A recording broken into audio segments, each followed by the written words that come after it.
Okay, I'm going to start off by saying things are going to get crazy and you may be confused, but it's going to be okay. So, if you read the email, I decided to delete everyone's score from this assignment from Friday.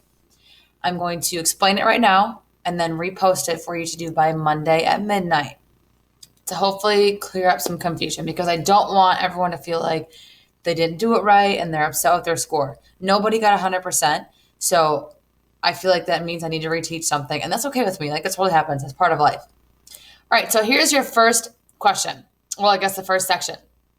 You should read this paragraph and answer the questions. So I'm going to do that and then kind of walk you through each of these questions, then you can do it on your own. But please keep in mind, if I post a video, well, I do post a video every day, you need to watch that. That is literally your lesson as if you're in person, or if you're confused in person, go rewatch it and then you can help yourself understand the content. Because if you just try and do the assignments, you're not going to do very well because you didn't get the instruction. Okay? All right, so fire ban in effect. During severe droughts, when fire danger is high due to an unusual lack of rain, many places will order a fire ban. A fire ban prohibits anyone from lighting fires, especially campfires, because the danger of them igniting an entire forest or grassland is large. So basically, they're saying if it's like super, super dry, which is what a drought is, they want to put a fire ban, which means you can't have a campfire, you can't start a fire because when things are dry, and you may know this, and you have a fire, it could light up like everything, and then it could cause a wildfire. Like in I think California, there's been wildfires. Last year there was I think Australia was on fire because of an example just like this. So that's why there's things called fire bans.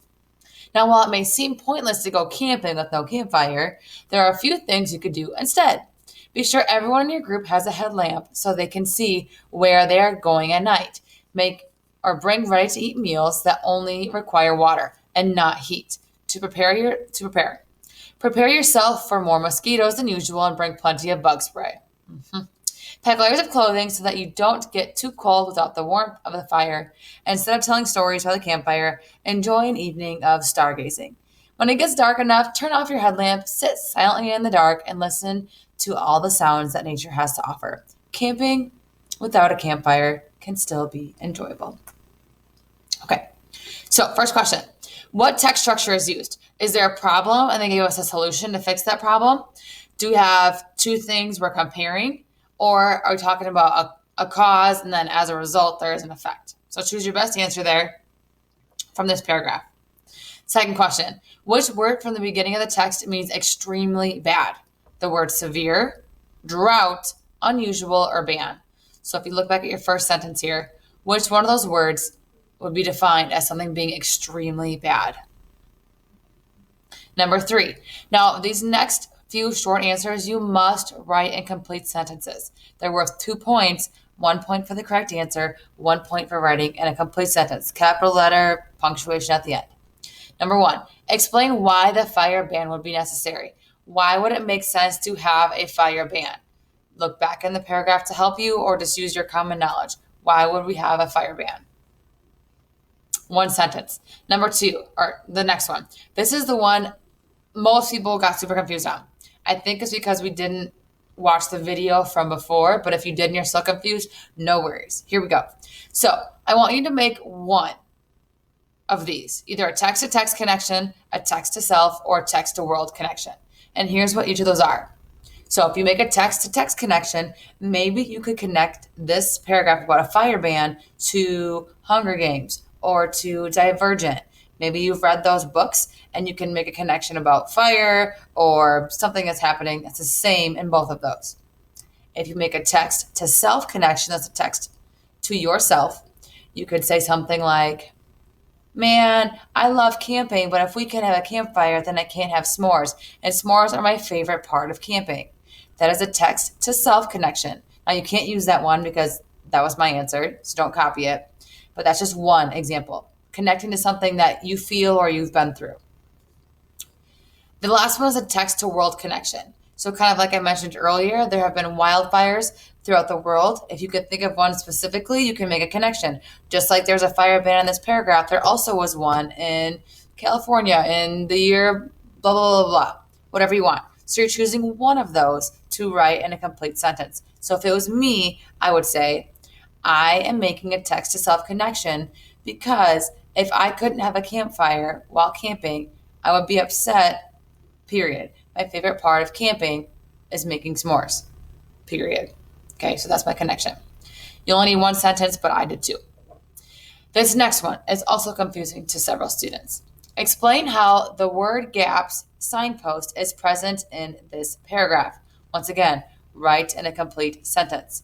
So, word gaps that we learned earlier in the week is the signpost that means words that you don't know. Maybe you are reading and you come across a word or a phrase and you're just like, I have no idea what that is. Maybe you look at context clues to help you define it, or you look it up in the dictionary. So what I want you to do is just look through this paragraph. Try and find a word or a phrase that you feel like either you don't know what the word means or that people may not understand or know while reading this paragraph. Maybe you know every single word, and that's fine. Just try and find a word or a phrase that you feel like other people may not know. So, for example, maybe I was looking at the last sentence. Camping without a campfire can still be enjoyable. If I thought nobody knew what the word enjoyable meant, that would be a word gap. Or maybe I don't know what enjoyable meant. That's a word gap, which I hope we all know what that means. But I would type down here, I would say, the word gap present in this paragraph is enjoyable, period. I do not know what enjoyable means. Or some people may not know what enjoyable means. Now, don't choose a word like dark or sitting silently or a headlamp. Like, we all know what those are. It's going to be those words that you probably don't know. Okay, so that's the first part. Then you'll go to your second section. The directions. Each answer is only used once. So when you go through here, if you feel like you want to choose the same answer again, that means one of them is going to be wrong. So number one, here's an example of one of these. In the year 2020, the world encountered a pandemic that resulted in numerous quarantines. So is that a word gap? Are there words you don't know? Is there a quotation in there or someone speaking? Is something being contrasted and contradicted? Is there extreme language or is there a number or a statistic?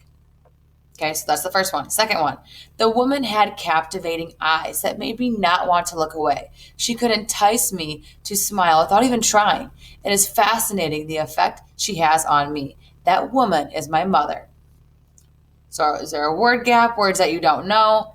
Is anybody talking in here? Are we contrasting something? Do we have any extreme language? Or is there a statistic or a number? Number three, fears, like limits, are often an illusion, said Michael Jordan. Once again, words you don't know, a quoted word, something that's being contrasted, extreme language, or a number and stat. Second to last one. At first, Lacey is stuck at home with a cousin she dislikes. But soon she gets to know her and her feelings change. So word gap, quoted word, is there a contrast, contradiction, extreme language, or number and stat? And finally, Pizza Hut is by far the best pizza restaurant chain in the industry. Okay, that's my opinion. Maybe. I like all pizza though. So is there a word gap? Is there a word you don't know? Is somebody talking? Is something being contradicted? Or is there extreme language? Or do we have a statistic in that one? Once again, all of these just use once. Please make sure you submit your answers. I will manually grade them and then send out your scores probably Tuesday morning after the deadline. If you have any more questions on this or are still confused, please email me. Have a good weekend.